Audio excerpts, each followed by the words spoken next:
तो सीएसके का हाल 2026 आईपीएल में वही हो सकता है जो 2025 में हुआ था। जी हाँ, नंबर 8 पे वो फिनिश कर सकते हैं। इसके बारे में डिटेल में चर्चा करेंगे।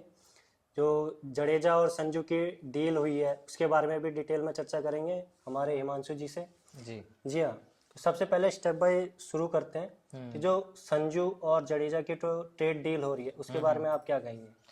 देखिए, संजू सैमसंग और जडेजा की जो डील हुई है, मेरे हम्म। हिसाब से संजू सैमसंग का पूरा जो है मन भर गया राजस्थान रॉयल्स से। हम्म। उन्होंने ज्यादा ही उन्हें लड्डू खिला दिए हैं। हाँ। तो मुझे नहीं लगता है, क्योंकि पिछले मैच अभी हमने देखा था, पिछले सीजन में भी संजू सैमसंग जो है वो स्टीफन फ्लेमिंग के कांटेक्ट में आए थे मैच खत्म होने के हम्म। कुछ एक मैच के बाद। तो मेरे ख्याल से पिछले साल से खिचड़ी पक रही है जो भी हो रखा है। शायद तो तो अनबन हो गई थी मैनेजमेंट के साथ जी कि जी बिल्कुल, देखिए हो बन नहीं सकती पा है, रहा कुछ। बिल्कुल बिल्कुल, क्योंकि आप लंबे टाइम तक कप्तान हो, आप हम्म। ट्रॉफी नहीं जीत पा रहे हो, और इसके रीजन बहुत सारे हो सकते हैं। हम्म। तो इसमें ये हो सकता है कि संजू सैमसंग ने बाद में हथियार डाल दिए कि चलो ठीक है, अगर ट्रॉफी नहीं जीत पा रहे हैं तो हम्म। मेरे को बाहर भेज दो और अपना अपना देखो। तो मेरे ख्याल से ये जो ट्रेड डील हो रही है वो इसी वजह से है। और जैसे कि पुष्टि भी हुई है इन बातों की कि संजू हम्म। सैमसंग ने मना करा है टीम से बैकआउट करने का, वो कि मुझे फैसला लिया रिटेन है। मत करना, मेरे को छोड़ दो, ऑक्शन में जाने दो, बिल्कुल ऐसा कुछ। बिल्कुल बिल्कुल। तो इसमें बहुत ही सारे समीकरण लगाए जा सकते हम्म। हैं कि संजू सैमसंग कहाँ पे जाएंगे, कैसे कैसे, क्या इनका एक्सचेंज वगैरह होगा।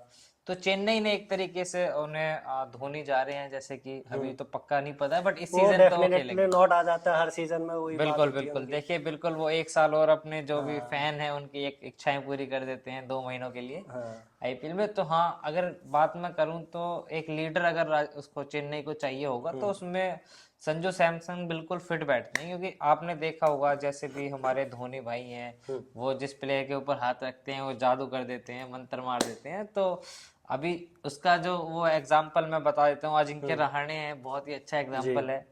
राजस्थान रॉयल में खेलते थे वो, बहुत ही अच्छा, और हल्का हल्का स्ट्राइक रेट पे उनके बात हम्म। उठ गई थी, तो चेन्नई में भी उनको लिया और उनका बहुत ही बेहतरीन तरीके से इस्तेमाल किया था लेकिन वो हाथ पिछले से चल पिछले नहीं रहा है सीजन। अभी धीरे, वो जो जैसे 3 प्लेयर लेके आए त्रिपाठी, वो जो ऐसे हिलता बिल्कुल है। बिल्कुल बिल्कुल, देखिए त्रिपाठी की तो मैं बात बाद में करूंगा, बट हम पहले अगर बात कर हाँ, लेते मैं हैं। कह रहा था कि वो जो जादू है वो थोड़ा थोड़ा फीका हो रहा है उनका, बिल्कुल बिल्कुल धोनी बिल्कुल। का। जी जी जी बिल्कुल, देखिए हम्म। समय के साथ साथ चीजें बदलती रहती हैं और हमें नहीं पता कि कब क्या हो जाए। तो इसलिए चेन्नई ने शायद हाँ। अपने बैकअप प्लान के लिए संजू सैमसंग को लिया है। तो इसमें हो सकता है संजू सैमसंग एक बहुत बड़ी भूमिका बनाए, शायद हम्म। कप्तान भी बनाए जा सकते हैं उनको। अभी ऋतुराज गायकवाड़ और सैमसंग में चल रहा है ना कुछ, हम्म। कि कौन कप्तान होगा, तो जी वहां जी। पे संजू सैमसंग को भी कप्तान बनाया जा सकता है। बाकी पता चलता है क्या होता है। लेकिन जो एक सीएसके की लेगेसी होती थी कि जो ओल्ड प्लेयर्स को खरीदते थे उनको बैक करते थे, लेकिन धीरे धीरे वो तोड़ रही है। जी जैसे जी रैना के साथ इन्होंने धोखेबाजी करी। मुझे जी तो लगता है कि धोखेबाजी करी, क्योंकि रैना जो है, आपको हर बार माही भाई बोलते हैं कि कमेंट्री में भी आप सुनेंगे कि माही भाई ऐसे, माही भाई ऐसे। जी जी जी बिल्कुल। लेकिन धोनी ऐसा कैसे कर सकते हैं कि आपकी टीम में 25 में भी नहीं ले पा रहे हो, आप 25 खिलाड़ी खरीदते हैं आप जी जी ऑप्शन से, बिल्कुल बिल्कुल बिल्कुल। लेकिन फिर भी नहीं। देखिए, मैं बताना चाहूंगा, इसमें थोड़ा सा प्रकाश डालूंगा अगर हम्म। सीएसके मैनेजमेंट पे। तो सीएसके मैनेजमेंट पहले जैसे कि आपने देखा होगा कि रविचंद्र अश्विन, हम्म। जडेजा, रैना और धोनी, ये चार ज्यादा हम्म। फ्रंट लाइन पे रहते थे जी जी। सीएसके में और काफी अच्छा प्रदर्शन करते थे। और अगर मैं इंडिविजुअली बात करूं तो सुरेश रैना को मिस्टर आईपीएल बोला जाता है, वो हम्म। ऐसे ही नहीं बोला जी। जाता है। बहुत ही अच्छा उनका रुतबा है आईपीएल में, और जब हम्म। तक वो खेले हैं उन्होंने पूरा डोमिनेट किया है आईपीएल को। हम्म। तो अगर मैं सुरेश रैना की बात करूं, चलिए वो तो पुरानी बात है, उनको छोड़ देते हैं। बट रविंद्र जडेजा का मुझे इतना ज्यादा वो नहीं लगता है कि उनको आप रिलीज कर रहे हो या आप एक्सचेंज में किसी और को ले रहे हो। तो मेरे ख्याल से जी हाँ बिल्कुल, लिगेसी की अगर आपने बात करी थी तो लिगेसी पे तो थोड़ा सा वो फर्क पड़ेगा, क्योंकि रविंद्र जडेजा ऐसे प्लेयर नहीं है कि आप हम्म। उनको रिलीज कर सकते हैं। क्योंकि वो भी आप इंडिया में आईपीएल खिला रहे हो, हम्म। स्पिन विकेट्स होते हैं, ऑलराउंड परफॉर्मेंस चाहिए होती है, जबकि धोनी का तराशा हुआ सबसे अहम हीरा है रविंद्र जडेजा। जी। तो मेरे हिसाब से रविंद्र जडेजा की जो डील है वो नहीं होनी चाहिए थी, बट फिर भी अगर सीएसके मैनेजमेंट ने बोला है तो हाँ, आप इसमें कर सकते हो। और संजू सैमसंग को देखना होगा अब ये जो नया सीजन आएगा इसमें क्या क्या चेंजेस होंगे, क्या अच्छे लेकिन चेंजेस जो होंगे। अभी अभी उड़ती उड़ती खबर आ रही थी कि ये धोनी की जो डेस्परेशन है, हम्म। उसकी वजह से शायद जो डील है वो तुरंत मतलब जल्दी करो वाला हिसाब था, कि मैनेजमेंट कह रही थी कि नहीं, इसको थोड़ा जडेजा को अपने पास रखते हैं, ऐसा कुछ था। अच्छा। तो मतलब कैसे देखते हैं कि ये धोनी रख सकते थे यार। जी जी बिल्कुल, देखिए मतलब धोनी का दिमाग तो धोनी क्योंकि ही आप जान देखते सकते हैं कि हैं। ऑक्शन में जब देखते हैं कि धोनी वीडियो कॉल पे रहते हैं कि बिल्कुल हाँ भाई बिल्कुल। सारी टीम मेरे हिसाब से होगी, तो जी जी धोनी जी बोल बिल्कुल। सकते हैं कि नहीं, रख धोनी लेते हैं। धोनी साहब को ऑक्शन में भी फोन लगा दिया जाता है कभी हम्म। कभी, तो मैंने देखा है ऑक्शन, लाइव ऑक्शन पे। तो हम्म। इसमें हो सकता है बिल्कुल, क्योंकि धोनी जो पीछे से अभी पता चला था सोर्सेस से कि हम्म। धोनी सेलेक्ट कर लेते हैं पहले प्लेयर और हम्म। ऑनर को बोल देते हैं कि ये प्लेयर हमें चाहिए। चाहिए। तो ये भी हो सकता है, और शायद ये एक हो सकता है फैसला धोनी का भी, क्योंकि सीएसके की जो टीम है वो पूरी धोनी के अंडर घूमती है। जी बिल्कुल। अगर मैं पूरी बात करूं पूरे हम्म। सीजन की स्टार्टिंग से लेकर लास्ट तक, तो इसमें एक बड़ी भूमिका निभा सकते हैं कि धोनी ने क्या पता उन्हें रिलीज करवाया है। तो अगर वो रिलीज करवाया है तो ये बिल्कुल भी सही नहीं है मेरे ख्याल से, क्योंकि जडेजा जो है बहुत ही एकदम मोती जिसको हीरे बोलते थे, हैं, हीरे मोती बिल्कुल। मोती प्लेयर है चेन्नई सुपर जी। किंग्स के लिए। और मेरे ख्याल से तो राजस्थान के भाग खुलने वाले हैं, हम्म। जैसे कि रविंद्र जडेजा जी उनकी बिल्कुल। टीम में जाएंगे। तो सैम करन भी जा रहे हैं उनके साथ। जी जी बिल्कुल, देखिए सैम, क्योंकि सबसे बड़ी बात ना ये है कि राजस्थान का जो मिडिल ऑर्डर है, हम्म। जो उनके फिनिशिंग वाला वो है, वहां पे उनकी दिक्कत होती थी हर बार। हम्म। आपके पास एक अच्छा ऑलराउंडर नहीं मिल पा रहा था, वनिंदु हसरंगा थे आपके पास। अगर मैं रविंद्र जडेजा की बात करूं कि वो कहाँ पे फिट होंगे, तो हम्म। आपको चाहिए एक स्पिन बॉलर ऑलराउंडर जो बैटिंग भी कर सके और स्पिन बॉल डाल स्पिन सके। डाल सके। तो रविंद्र जडेजा की बहुत ही अच्छी रिप्लेसमेंट है यहाँ पे संजू सैमसन के लिए, क्योंकि राजस्थान रॉयल की टीम में रविंद्र जडेजा बिल्कुल सही बैठेंगे हम्म। हसरंगा की जगह पे, क्योंकि क्योंकि वो लास्ट के बॉल भी मैचेस में, डालेंगे हाँ, और रन भी बनाएंगे। लास्ट के मैचेस में हेटमायर और जो ध्रुव जुरैल थे वो फिनिश नहीं कर पा रहे थे, 6-6 रन से हारे थे ये लोग। जी जी बिल्कुल, देखिए मैच क्लोज लेके जा रहे थे, हम्म। उन्होंने दो तीन मैच ऐसे करे हैं कि वो बिल्कुल जीतने वाले हैं, हम्म। क्लोज लेके गए हैं, बस फिनिश नहीं कर पाए। क्योंकि देखिए ध्रुव जुरैल को और हिटमैर को मैं कहूंगा थोड़ा सा लैक ऑफ एक्सपीरियंस बोलूंगा वहां हम्म। पे, बट रविंद्र जडेजा को बहुत ही अच्छी तरीके से पता है कि कैसे मैच को फिनिश करना है। धोनी के साथ उन्होंने बैटिंग भी करी है, तो ये एक बड़ा वो होगा कि रविंद्र राजस्थान रॉयल के तो चांदी चांदी होने वाली है मेरे ख्याल से। अगर ये ऑफिशियली कंफर्म हो जाता है तो राजस्थान रॉयल का कुछ हो सकता है। तो जैसे ये ट्रेड जो है अभी कंफर्म नहीं हुई है लेकिन डिले चल रही है थोड़ी, क्योंकि जो सैम करन है वो फॉरेन प्लेयर है, तो इनका फॉरेन प्लेयर का कोटा भरा हुआ है राजस्थान का। जी जी जी तो उनको बिल्कुल। तीक्ष्णा या हसरंगा में से कोई निकालना पड़ेगा, या दोनों निकाल सकते हैं या एक भी निकाल सकते हैं। देखिए हसरंगा को मैं चाहूंगा कि हसरंगा को निकाल दिया जाए, अगर हम्म। 30, क्योंकि देखिए दोनों फॉरेन प्लेयर है। हाँ। फॉरेन प्लेयर अगर जाके इंडियन प्लेयर आ रहा है तो टीम के लिए बेनिफिशियल साबित होता बेनिफिशियल है। है। तो मेरे ख्याल से अगर तीक्ष्णा को आप निकाल, क्योंकि देखिए बहुत ही कम मैच हुए थे जिसमें तीक्ष्णा और हसरंगा दोनों को खिलाया, और मेरे ख्याल से वो कम ही जीते हैं, रिजल्ट नहीं आ पाए उनके फेवर में।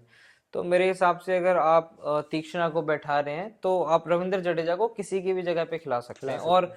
उससे एक सबसे बड़ा एडवांटेज होगा कि जो आप सैम करन को लेके आ रहे हैं उनके हम्म। साथ, रविंद्र जडेजा के साथ, तो आप हम्म। उनको खिला सकते हैं उनकी जगह। जी। क्योंकि सैम करन भी बॉलिंग ऑलराउंडर हैं, बैटिंग भी करते हैं, बॉलिंग भी करते हैं, तो एक वनिंदु हसरंगा के लिए अच्छा वो हो सकता है उनके रिप्लेसमेंट में। तो अगर ये ट्रेड के बारे में बात करें तो ज़्यादा बेनिफिशियल किसके लिए है, ये राजस्थान की तरफ झुक रहा है या चेन्नई, मतलब बराबर भी हो सकता है, ऐसा कैसा लग रहा है। देखिए अगर मैं बात करूं राजस्थान रॉयल की और चेन्नई हम्म। सुपर किंग्स की, रविंद्र जडेजा चेन्नई से जा रहे हैं हम्म। और संजू सैमसन आ रहे हैं। आ तो रहे हैं। अगर मैं सबसे पहले बात कर लेता हूँ चेन्नई सुपर किंग के क्या क्या बदलाव हो सकते हैं, क्या हम्म। क्या इफेक्ट हो सकते हैं, क्या फायदा हो सकता है, क्या नुकसान हो सकता है अगर संजू सैमसन आते हैं चेन्नई सुपर किंग में। हम्म। तो आप एक तरीके से मान लीजिए जैसे कि डेविन कॉनवे हैं, हम्म। उनके जो opening batsman Devon Conway, Rachin Ravindra हैं, हम्म। दोनों फॉरेन प्लेयर हैं। हम्म। अच्छा नहीं जम पा रहा है क्योंकि फॉरेन प्लेयर आईपीएल में मैंने देखा है कि थोड़ा कम स्टैंड आउट कर पाते हैं, थोड़ी परफॉर्मेंस उनकी थोड़ी डाउन हो जाती है। जी। पहले स्लोप ऊपर जा रहा होता है फिर नीचे चला जाता है। तो इसमें सबसे बड़ी बात ये होगी कि वहां पे आपको थोड़ी सी स्टेबिलिटी मिलेगी ऊपर। ऋतुराज गायकवाड़ भी आएंगे, हम्म। संजू सैमसन भी होंगे, और इन दोनों में से कोई एक हो सकता है, हम्म। कॉनवे होंगे या रविंद्र होंगे। तो यहाँ पे एक तरीके से बैटिंग जो ऑर्डर है वो अच्छा मजबूत हो सकता है चेन्नई सुपर किंग्स का। हम्म। और अगर मैं उनके कहूँ कि क्या क्या कमी हो सकती है उसमें, तो आपको एक रविंद्र जडेजा की जगह आपको एक बॉलिंग ऑलराउंडर चाहिए होगा जो अच्छी बैटिंग भी कर सके। वो सॉरी मिनी ऑप्शन से लेना पड़ेगा, उठाना जी पड़ेगा। बिल्कुल, देखिए वो एक चेन्नई सुपर किंग के लिए चैलेंज होगा। बाकी बैटिंग में अच्छा खासा सुधार करा है उन्होंने। और सैम करन के जाने से कोई फर्क तो पड़ेगा नहीं जी शायद मुझे। सैम करन के जाने से चेन्नई पे फर्क नहीं पड़ेगा, बट हम्म। सैम करन के राजस्थान में आने से बहुत बड़ा फर्क पड़ेगा। हम्म। क्योंकि अगर मैं बात करूं आपको सिमरन हेटमायर की, जैसे कि अभी हमने बात की, सिमरन हेटमायर की जगह पे आप सैम करन को खिला सकते जी हो, सही कहा, क्योंकि चल नहीं रविंद्र रहे थे। जडेजा हाँ। के साथ आपके पास सैम करन भी आ रहे हैं, मतलब एक इंडियन प्लेयर भी आ रहा है और एक फॉरेन अच्छा फॉरेन प्लेयर भी अच्छा आ रहा है। प्लेयर भी आ रहा है। तो हिटमायर खाली बैटिंग बैटिंग कर सकते हैं हाँ। और सैम करन बैटिंग भी कर सकते हैं, बॉलिंग भी कर सकते हैं। जी। और जैसे कि इंडियन विकेट हैं, छोटे विकेट हैं, स्टिकी विकेट हैं, तो वहां पे वेरिएशन वगैरह सैम करन थोड़ा अच्छा करवा सकते हैं बॉलिंग।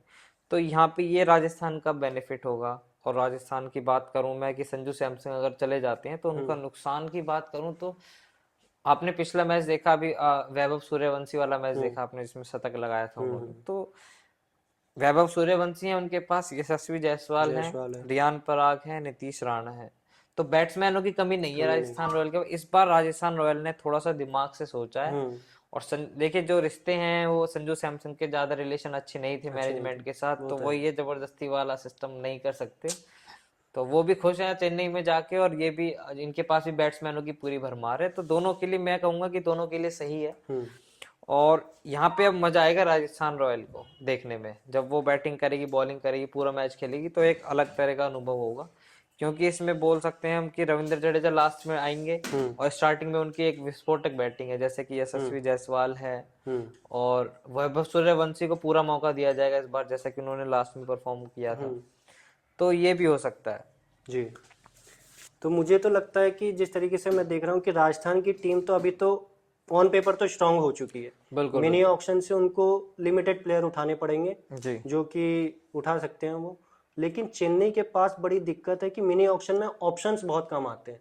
अब उससे आप कितने फिलअप कर पाएंगे, अब क्योंकि आपके पास विजय शंकर को हटाना है, जी जी जी। दीपक हुड्डा है, त्रिपाठी है, डेवन कॉनवे है, बिल्कुल सचिन बिल्कुल। रविंद्र है, उसके बाद और भी बहुत, बहुत जडेजा गए प्लेयर हैं, जी, सैम देखिए करन गए हैं, क्योंकि बहुत सारे प्लेयर आपको फिलअप करने पड़ेंगे। बिल्कुल, देखिए मिनी ऑक्शन का यही होता है कि सबसे ज्यादा आप क्या है, आपको सेलेक्टेड प्लेयर नहीं मिल पाते, जो आप चाहते हो वो नहीं मिल पाते। वो आपको खुद का एक टैलेंट है कि आप किस प्लेयर को कहाँ से निकाल सकते हो। मिनी ऑक्शन में काफी कम वो होते हैं, तो वहां पे आपको खुद देखना पड़ेगा टीम को आप किस तरीके से आप बैलेंस कर पा रहे हो। तो यही होगा यहाँ पे। तो इसी वजह से शायद मुझे लगता है कि सीएसके की टीम 2026 में सबसे वीकेस्ट रहने वाली है, क्योंकि फिलअप देखिए लूप होल्स बहुत हैं। देखिए बॉलिंग की तरफ से मैं देखूंगा कि बॉलिंग, क्योंकि रविंद्र जडेजा एक बहुत ही अच्छा अहम रोल निभाते हैं चेन्नई सुपर किंग्स से, तो उनको एक स्पिनर ढूंढना पड़ेगा। बाकी बैटिंग मजबूत है चेन्नई की भी, डेवाल्ड ब्रेविस का इंट्रोडक्शन हो गया था पिछले सीजन में जी उनकी बिल्कुल। तरफ से, और ये संजू सैमसन भी आ गए हैं, तो अच्छा कॉम्बिनेशन बना हुआ है बैटिंग का। तो बात करते हैं कि जडेजा अगली टीम में जा रहे हैं, तो वहाँ पे कैप्टनशिप की कोई चांसेस हैं उनके कि नहीं है? देखिए जडेजा को कैप्टन बनाना मेरे ख्याल से सही नहीं होगा, क्योंकि अगर जडेजा बन सकते हैं कैप्टन, पूरा सामर्थ्य है उनमें, जडेजा में कैप्टन बनने का, जबकि वो धोनी के अंडर भी खेले हैं, उन्हें पता, उन्होंने बड़े बड़े चेज किए हैं, जो इम्पॉसिबल वाले चीज होते हैं वो भी किए हैं उन्होंने धोनी के साथ मिलके। तो ऐसी कोई वो नहीं है कि वो कैप्टन बने। बट मेरे हिसाब से वहां पे प्लेयर और भी हैं, जैसे कि यशस्वी जायसवाल भी हो सकते हैं, जडेजा भी हो सकते हैं। बस एक तरीके से एक मैनेजमेंट को ये डर होगा कि आप जो है थोड़ा सा इनएक्सपीरियंस कैप्टन को ला रहे हो। बाकी रियान पराग ने कप्तानी करी थी, मेरे हिसाब से रियान पराग की कप्तानी बिल्कुल भी मुझे अच्छी नहीं लगी, कैसे कैसे किया उन्होंने, टीम को भी नहीं पता चल पाया होगा। तो बहुत बड़ा क्वेश्चन है ये, क्योंकि यहाँ पे जो है सवाल है कि कैप्टन भी चेंज हो सकता है। तो ये देखना होगा कि राजस्थान रॉयल की तरफ से यशस्वी जायसवाल को कैप्टन बनाया जाएगा या रविंद्र जडेजा को बनाया जाएगा। लेकिन जो हो सकता है कि जडेजा जो है रेडी ही इसलिए हुए थे कि उनको कैप्टन की चाहिए था, कि हाँ आपको कैप्टन बना देंगे अगली टीम में, जब आप आ रहे हैं हमारी टीम में तो आपको कैप्टनशिप देंगे। बिल्कुल, देखिए हो सकता है, क्योंकि अगर मैं बात करूं तो यशस्वी जायसवाल है, ठीक है, वो भी यंग प्लेयर है, फ्रेश प्लेयर है, ठीक है। तो इसमें मैं बोलूंगा जितना ज्यादा पार्टिसिपेट रविंद्र जडेजा का है उतना ही यशस्वी जायसवाल का है। बट रविंद्र जडेजा की यहाँ पे अगर मैं बात करूं तो उन्होंने जैसा कि चेन्नई सुपर किंग्स के साथ बहुत मैच खेले हैं, चैंपियंस टीम के साथ वो बहुत टाइम तक रहे हैं, तो एक एक्सपीरियंस लेके आए हैं। जी बिल्कुल। तो ये भी हो सकता है कि क्या पता उनको कप्तान बना दिया जाए, या बना दिया गया है शायद, मेरे ख्याल से ऑफिशियल जो न्यूज आई है अभी, अच्छा। उसमें रविंद्र जडेजा को कप्तान बना दिया ऑफिशियली है। बना दिया। जी जी जी बिल्कुल। तो एक बहुत ही अच्छा रोमांचक मुकाबला देखने को मिलेंगे हमें आईपीएल में, रविंद्र जडेजा कप्तान होंगे, पहली बार कप्तानी कर रहे हैं वो। चेन्नई सुपर किंग के साथ उन्होंने 1 या 2 मैच में ही कप्तानी करी है अभी तक। तो देखना होगा, बहुत ही मुझे लगता मजेदार है होने कुछ वाला है। रौद्र रूप भी दिख सकता है कि भाई जिसको माही भाई को मानते थे, अब जी कुछ दिखा बिल्कुल, सकते हैं अपना जलवा की बिल्कुल हटाओ। बिल्कुल। देखिए बिल्कुल, जडेजा, अब कंपनी से लेना देना नहीं है, अपनी परफॉर्मेंस पे ध्यान दिया जी जाएगा। जी जी बिल्कुल। देखिए जडेजा का जो है वो बहुत ही बैटिंग और बॉलिंग दोनों में काफी अच्छा प्रदर्शन रहा है। और हाँ। अगर मैं बात करूं राजस्थान की, जो राजस्थान में 7 मैच खेले जाएंगे और हाँ। वहां के बड़े बड़े ग्राउंड हैं हम्म। और वहां की जो विकेट है वो स्पिन फ्रेंडली है, जी। तो ये और एक जडेजा बहुत को बड़ा, मदद देगी वो। जी बिल्कुल, तो ये बहुत बड़ा एडवांटेज भी हो सकता है कि आप हम्म। जडेजा को लेके आए, क्योंकि बैट्समैन राजस्थान के पास बहुत है, हम्म। बैट्समैन की फैक्ट्री लगा रखी है उन्होंने। यहाँ पे मैटर होगा, देखना पड़ेगा कि बॉलिंग आप अच्छी कैसे करवा रहे हो, कौन से फास्ट बॉलर हैं, कौन से स्पिन बॉलर है। जी। तो मेरे ख्याल से धोनी के साथ जैसे कि वो रहे हैं, थोड़ा सा उन्होंने काम भी किया है, तो वो जडेजा कप्तानी कर सकेंगे, अच्छे से कर पाएंगे जी। ठीक। और फिलहाल एक और न्यूज़ आई थी कि जो शार्दुल ठाकुर है एमआई में जा रहे हैं लखनऊ से, और उसके बाद जो अर्जुन तेंदुलकर हैं वो जा सकते हैं लखनऊ में। अर्जुन तेंदुलकर का तो जी देखो ऐसा सवाल है कि खाली टॉफी है, फ्री की टॉफी है, चाहे आप इधर रख लो या उधर रख लो, हाँ, उतना ज्यादा फर्क फ्री का नहीं कोटा है। पड़ेगा। जी जी हाँ। बिल्कुल। देखिए आप अर्जुन तेंदुलकर को तो इतना ज्यादा वो नहीं दे पाएंगे, क्योंकि अभी उन्होंने कुछ अच्छा खासा परफॉर्म नहीं करके दिखाया है, बट शार्दुल ठाकुर के लिए हो सकता है। शार्दुल ठाकुर के लिए भी मेरे ख्याल से ज्यादा नहीं होगा, लखनऊ भी वरी नहीं होगा, और मुंबई के पास ऑलरेडी इतने सारे बैट्समैन हैं, ऑलराउंडर हैं, तो इतना ज्यादा फर्क नहीं पड़ेगा। बाकी देख सकते हैं, कुछ भी हो सकता है, क्योंकि अभी और भी टीम है ट्रेड करने के लिए देख रही जी। हैं, अक्षर पटेल के बारे में भी चर्चाएं चल रही क्योंकि हैं। एमआई का शायद दीपक चहर ज्यादा इंजर्ड होते रहते हैं, तो उनका बैकअप कुछ हो सकता है शार्दुल बिल्कुल ठाकुर। बिल्कुल। देखिए एमआई की जो टीम है उसमें सबसे ज्यादा यही होगा कि वो बैकअप प्लान कर रहे होंगे कि कौन सी टीम का मेरे को किस अगर वो इंजर्ड हो गया तो कौन लिया जा सकता है। बाकी ओवरऑल टीम बढ़िया है, इंडिया के ज्यादातर प्लेयर हैं, तो बेस्ट टीम है। ठीक। तो ये था हमारा एनालिसिस। तो तब तक के लाइक करें, सब्सक्राइब करें, बेंच हटा दें।